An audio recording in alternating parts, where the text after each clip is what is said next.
There's a moment in Matthew 11 that feels incredibly human, a moment that reminds us Jesus understands confusion, questions, even disappointment. Picture this.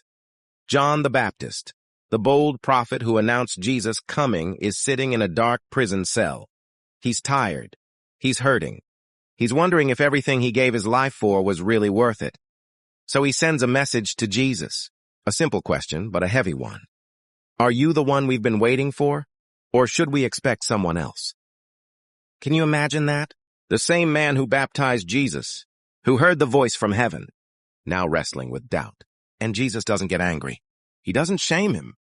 He simply says to John's messengers, "Go tell John what you see. The blind can see again. The lame can walk. People with diseases are being healed. The poor are hearing good news."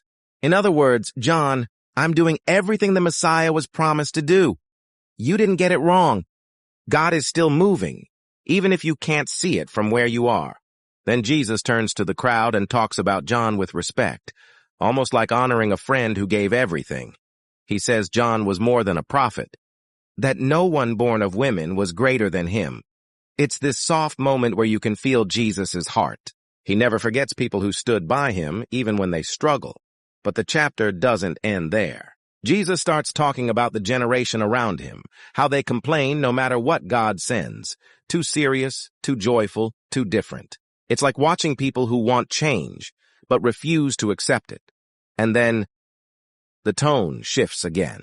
Jesus looks at the people, tired, worn, carrying burdens you can see on their faces.